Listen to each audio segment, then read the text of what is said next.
Hello, everybody. Welcome to Medicine and Science on the Pod TV network. I'm Nick Pallavita. I will not be your host for today, but we do have a very important topic that everybody needs to know about, and that's COVID. XFG? What is it? Is COVID coming back for the fall? And why is the CDC ignoring it?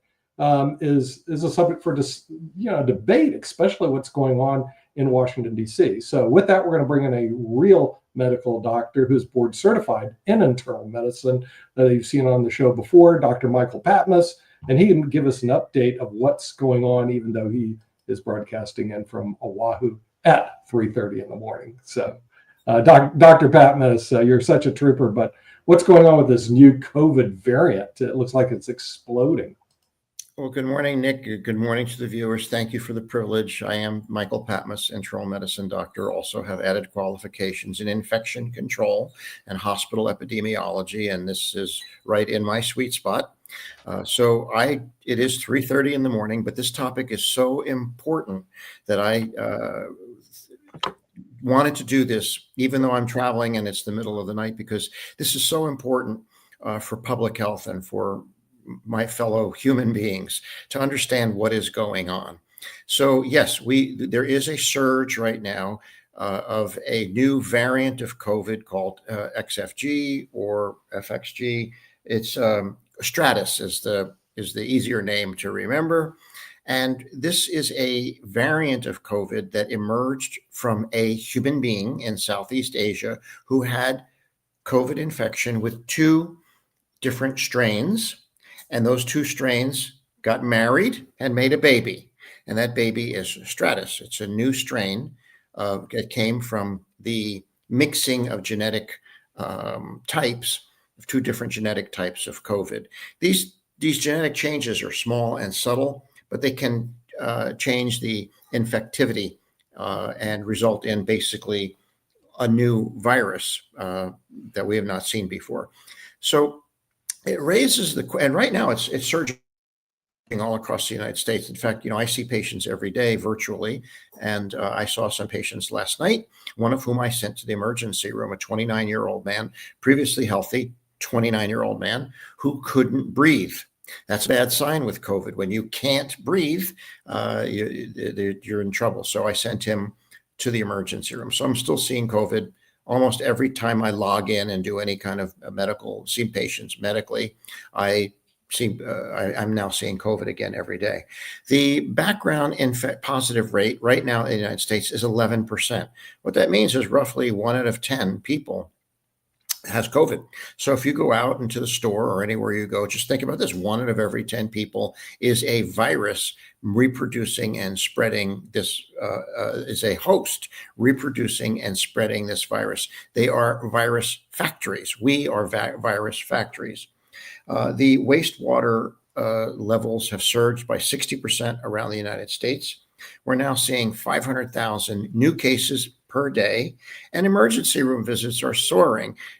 And guess what? Guess among whom they are soaring? They are soaring among primarily children. That's who's getting sickest now with COVID. And so that leads to the sort of the recognition that the current recommendations from FDA just released a week or so ago are wrong. Those recommendations differ from what physicians would agree is appropriate. And in fact, it was the failure to sign on to those recommendations that got the CDC director fired by Robert F. Kennedy and by Donald Trump. The CDC ACIP committee that Kennedy appointed doesn't have any there's only one doctor on that committee who's actually an infectious disease doctor, and his one sole voice is easily outvoted by the others, none of whom are qualified. And they came up with recommendations for the COVID vaccination, which say that only those over 65 can be vaccinated, or those under 65 with a serious comorbidity. So that leaves most people under age 65 now ineligible to be vaccinated. And that's not based on science. That's based on a delusion. That recommendation, that recent recommendation from Kennedy and FDA and Bhattacharya and Prasad is wrong. And the reason it's wrong is because it's based on a fallacy. That fallacy is that only the elderly, only the chronically ill die from COVID. That's false. Over 1.2 million people in the United States have died from COVID. 20% of them, 1/5, were under age 65 and did not have significant underlying disease. Young, perfectly healthy people can die of COVID and have died of COVID. A couple of thousand of children have died of COVID. So the current guidelines that are being pushed by Kennedy and his colleagues are wrong. And that's why all the physician groups, the American Academy of Pediatricians, the Infectious Disease Society of America, all the actual experts are saying defy them, resist them, and rise up and disagree with them publicly. Those guidelines are wrong. They are based upon incorrect information. They're not based upon gold standard science. Bhattacharya and Prasad like to talk about gold standard, placebo-controlled trials. There is no gold standard science behind focused protection. What we're being forced to deal with now is the focused protection of the Great Barrington Declaration, which, by the way, doesn't have any references. When you write it, how can you have a gold standard science when you write a paper that is missing the section called bibliography? You may have heard that word, bibliography, references. Go look at the Great Barrington Declaration. There isn't a single reference. There's no evidence base upon which Dr. Bhattacharya made his recommendations for focused protection. Well, those recommendations of focused protection is what we're being told now is the guidelines, and it's based on nothing. It's based on a delusional concept, a mythology that just isn't real. So here we are. We have this large host reservoir of humans who are.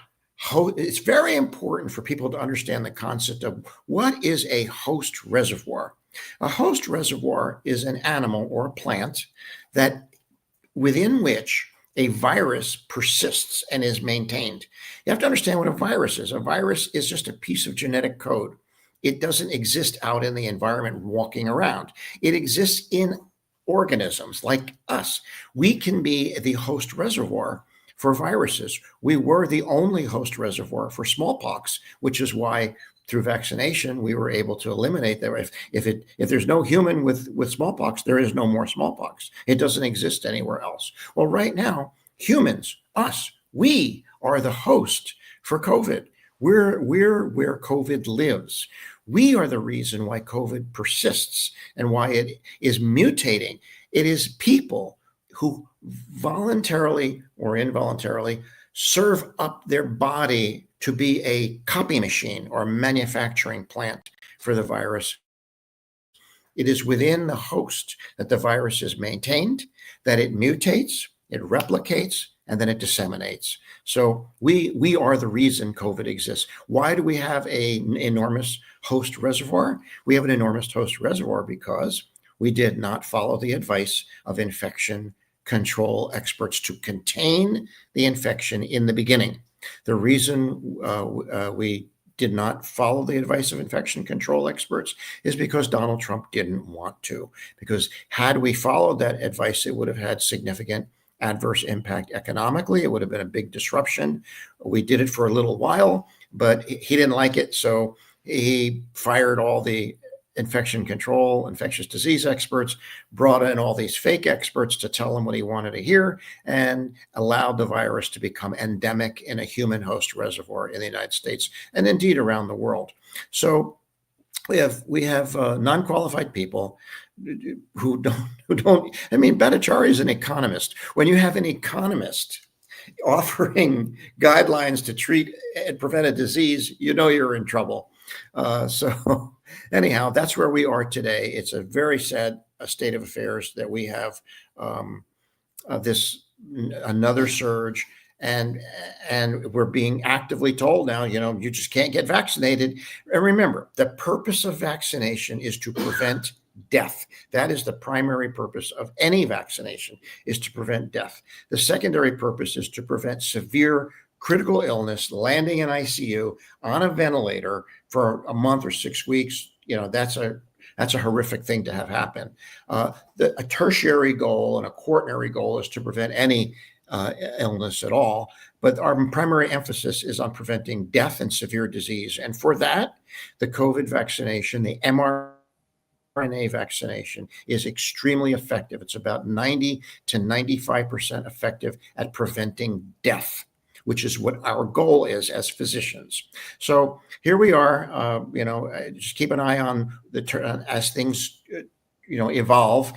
This is a never-ending situation now, and until we listen to infection control, infection control experts, this is what we're going to be living with. So I had COVID last month. From the first time I tested positive until the last day, I took 17 days of it, with a couple days off because of Paxlovid, which is what you can use. You can get a prescription if you're lucky, if you've got good insurance. Once you test positive, this is a pair of drugs you take together that knock down the reproduction in your system. So Yes. I was never super duper sick because I've been vaccinated, but I was sick for a long time. Now, so Kennedy and the CDC have narrowed the group of people who can get vaccinated where insurance will pay. But if you're lucky, you can still, and concerned, you can still go to your CVS and get vaccinated. It'll just run you $225. It could even be more than that. A very, very dear friend of mine, someone I love dearly, my former boss. Who could say that they love their former boss? I love my former boss. He's a great guy. And he emailed me the other day. He has COVID, and he's a senior, and he tried to get Paxlovid, and he was told $1,700. He for the Paxlovid, $1,700. You can buy a crappy used car for less. Yes. So he was able to find it for $1,200, but I don't know what coverage he has now. But I hope to get a booster next month when I go back home, and hopefully the new formulation will be out, and I'll be able to get that. That would be my 9th COVID shot. Yeah, I've had 10, including one the month before I came down with COVID. And it certainly that didn't cover Stratus. But it gave me some protection. Yes, which gets to a very important point that people have to understand. Generally speaking, there's two kinds of immunity. One is humoral immunity. That's antibodies. And when you get a vaccination, a COVID vaccination, you get a high antibody level that lasts for about 3, 4, 5, 6 months. That prevents you that reduces the risk of acquiring the virus, and then that fades away. But there's a second kind of immunity called cell-mediated immunity, which is due to the cells that remember the virus. They're called memory lymphocytes. And that is enduring. That immunity persists lifelong. And it is the reason why, if you're vaccinated, if you get COVID, in about 3 or 4 days, 5 days, your immune system is revved up and producing antibodies. So the vaccination provides long-term protection against death because of cell-mediated immunity, and short-term protection against acquisition of disease due to humoral immunity. But it has to be matched to the current strain. So the CDC, I don't think anybody else has noticed this, has moved the goalposts. The CDC still has a semi-functioning website where it publishes more or less weekly. Sometimes, they're pretty sloppy now because the people in charge of the CDC are a-holes, RFK and his pals. But you can still go on the site and see the wastewater levels. How this works is, in the early days of COVID, 5.5 years ago, people would self-report. Doctors would report, I'm seeing this many people, and people, but now people are over-reporting, so they're done with it. The only way we know COVID levels for the population, or the best way, is you go down to your local sewage treatment plant, you take a scooper, you take a beaker of poo water, You take it to the lab. I assume you spin it out and then you frickin' put it on a spectrograph, and you see how much virus is in the poo water. So the CDC is still publishing poo water numbers, but they changed their cutoffs for the seriousness of the numbers. So there's a meme everybody knows of the dog drinking coffee while the room is on fire, and the dog is saying everything's fine.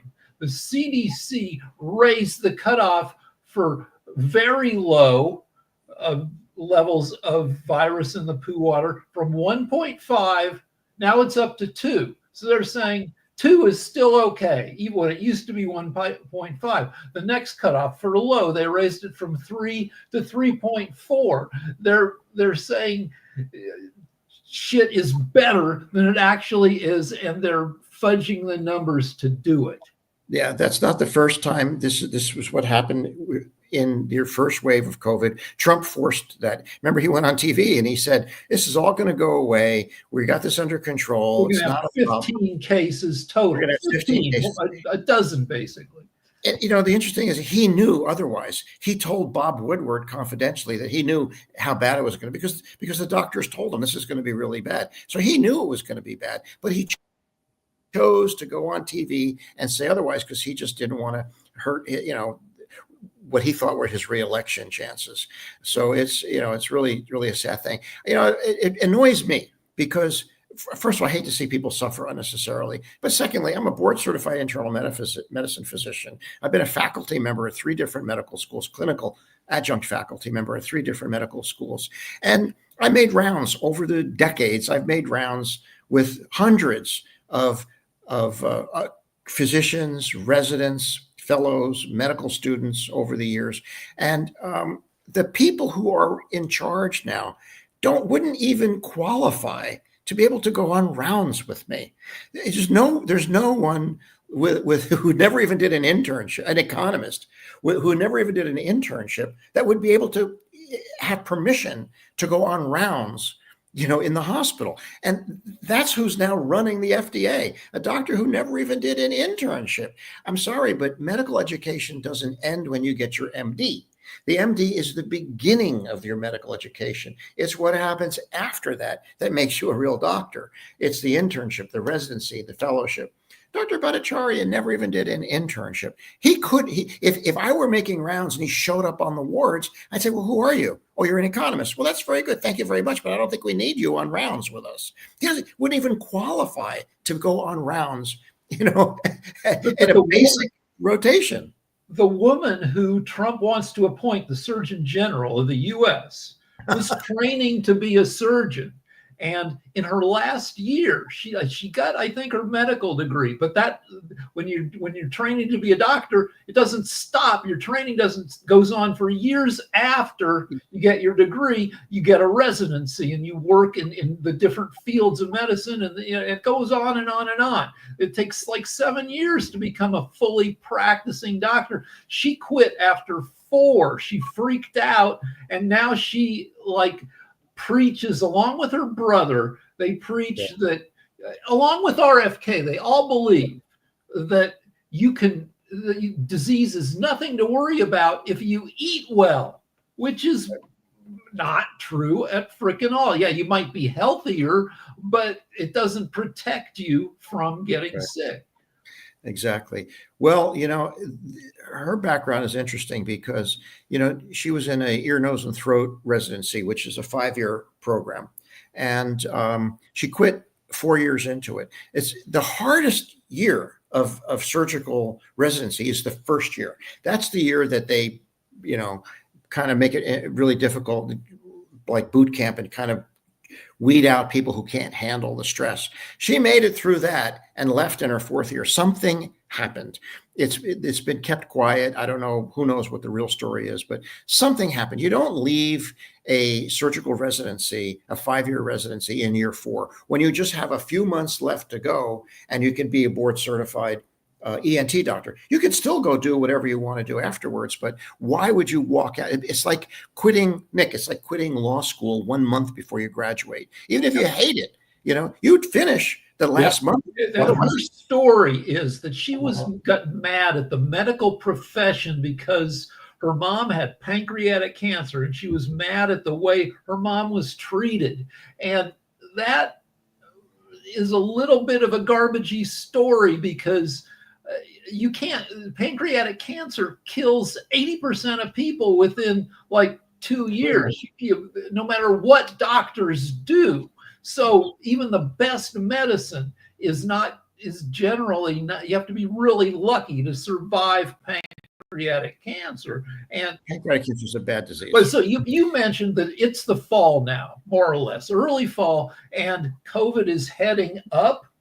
Now, that's predictable. Every year, when people come in from the outside at the end of summer and start going to school, and the windows get closed, and there's a bump, a spike in COVID. There's a fall spike, late summer fall spike every year for the past 5 years, 6 years.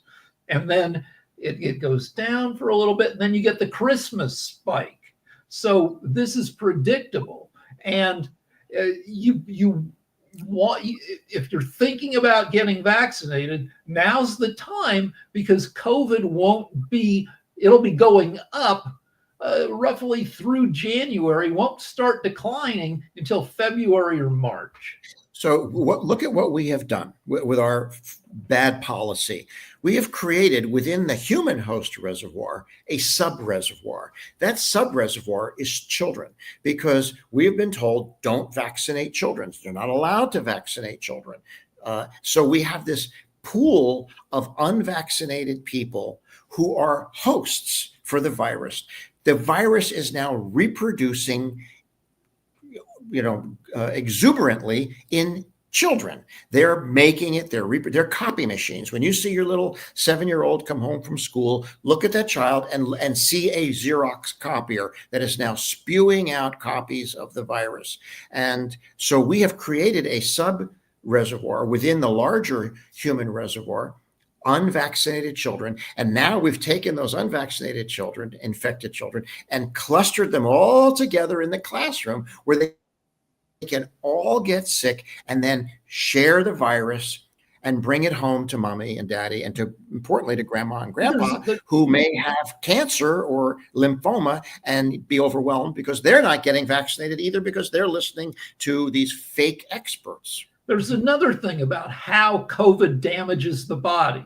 There's the damage from the virus itself, but there's also damage if your immune system sees this onslaught and freaks the heck out. If there's a thing, I don't know what it is exactly. It's called a cytokine storm. Okay. And if your body becomes, my last days of COVID, I got a rash. I got really itchy. And that was my body having an immune response, just freaking out, going, I'm just too sensitive, like it's been poked too many times by the virus.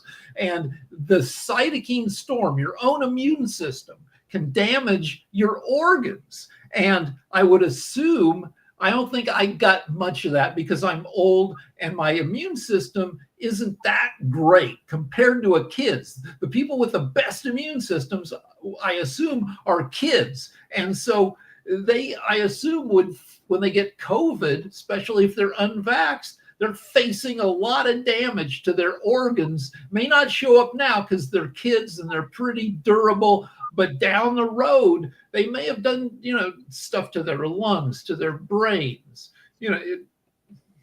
Yes, precisely. That everything you said is exactly correct. We're setting these children up for not only acute illness, but long-term complications as well. So Alzheimer's, I mean, the kids, that's 50, 60 years. We can hope that by then we've got good treatments, but getting a bad case of COVID ages your brain years. If you're bad enough to be hospitalized, it adds a couple decades to your brain's odometer. So I want to just speak for a second about the cytokine storm you're referring to. When you get an infection with a virus or even a bacteria, it triggers the immune response. And the immune response is very complicated. There's all sorts of components to it. But one of the things that the immune system does, your body does, is it releases these chemicals called cytokines and interleukins, or a type of cytokine. These are molecules, and these molecules go after the pathogen, and they activate and grab the pathogen and drag it into the cells and help dispose of it and so forth. It is the cytokine response that you feel when you get sick. So when you get influenza or you get a cold and you feel awful and achy and your skin aches and you just want to go to bed, you're feeling the cytokines. It's the cytokine response that's doing that. Similarly, when you get a vaccination and you feel a little punky for 24 or 48 hours, that's because that vaccination stimulated a cytokine response. That should actually be interpreted as a good thing. It means your immune system is responding. What these fake experts have said is that, these are serious adverse events. No, that's a good adverse event. It's a good event. It's the response of the immune system. So when you get a vaccination, expect you're going to feel a little punky. That should not be reported to VAERS as a side effect. That's a natural occurrence. It's actually a good sign. That's your immune system responding. And what you're feeling is you're feeling the cytokines. Mm-hmm. Like if you're doing some home carpentry and you hammer your thumb and your thumb turns red, I assume that's your body, right? Sending a bunch of infection fighters saying, well, some damage happened here. We need to show up at the site and maybe clear out or fight whatever, caused the irritation. First week of medical school pathology, you will get this lecture about healing. What causes healing? Healing starts with inflammation. So when you get a trauma or an infection, you get inflammation. Inflammation leads to healing. So the inflammation is the first phase of healing. And when you hit your thumb, that's inflammation. So we are in a world of hurt right now. And the biggest problem that I see is the fact that we have thrown expertise out the window. Expertise no longer matters. We have people who are not trained, not certified, not credentialed. They don't have the educational background, and they're in charge. And we're being told that that they're the experts. In fact, Stephen Miller, Trump's whatever he is, he's got some title. He said the other day that Robert Kennedy is the foremost expert on, I'm paraphrasing, he's the foremost expert, foremost authority now in public health. The man's a lawyer. I mean, I have nothing against lawyers. I mean, I ask him about legal stuff, but how can a lawyer be the foremost expert on public health? That's outrageous. It's an enormous insult to physicians to hear that. And I can tell you, if doctors now, pretty much, there were a few doctors who voted for Trump. I think probably most doctors right now have decided that if they did, they made a big mistake, because he's being extremely dismissive and disparaging to the medical profession. They basically told all the medical doctors, we're not listening to you at all when it comes to infection practices and guidelines. A couple of years into COVID, some reporter named the Dirty Dozen in COVID, which is the dozen people sharing the most bullshit, the most false information about COVID. And one of the main guys, probably the top 3 in the world in pumping out bullshit, is Dr. Robert Malone. You've talked about him a lot. He is now one of the people on RFK's vaccine board, and he's a garbage head. Dr. Malone is probably the most influential member of the ACIP. I believe that he is the most influential person worldwide on mRNA vaccination. He has promoted himself as the inventor of the vaccine and as the world's most knowledgeable person on messenger RNA. And I've challenged that because I've reviewed his resume carefully. He has 1 year of pathology internship. That's it. He's not board certified in pathology. He didn't finish a residency. He's not board certified or board eligible. He's not a pathologist. He's not an immunologist. He's not a microbiologist. And so he's overstated his credentials. As far as inventing the vaccine, he was a medical student in a graduate program working in the lab of Dr. Inder Verma, who was world famous virus researcher and was studying RNA and DNA. And he used a material made by Dr. Feldner in experiments that he was told to do by his mentor. And then he claimed credit for it, or tried to take credit for it. So Dr. Malone has 1 year of internship. He's not board certified. He never finished a residency. So he didn't invent the mRNA vaccine? He did not invent the mRNA vaccine. Oh my Lord. And he thinks he did, or at least he purports. And this is a big problem that we're seeing currently today with politics and medicine. We're also seeing it with obviously a lawyer who's pretending to be a doctor, and he's RFK. I've asked him to resign many times. If he was working for me, I'd fire him. Not because I don't like him. He's just incompetent. You know, coming out of the White House. The White House says we've made $8 trillion from tariffs so far. They've made 2% of that. Yeah. Well, anyway, hopefully I live to see the day where RFK gets fired by Donald Trump. That Donald Trump finally figures out that this guy's just a fraud, and they fire him. But with that, we're going to have to go. So we do want to thank our viewership in the United States and, of course, around the world, and the medical community, to make sure that they keep their patients safe, because I don't think the CDC and FDA are worth anything today. And we'll see you next week on Medicine and Science. Bye-bye.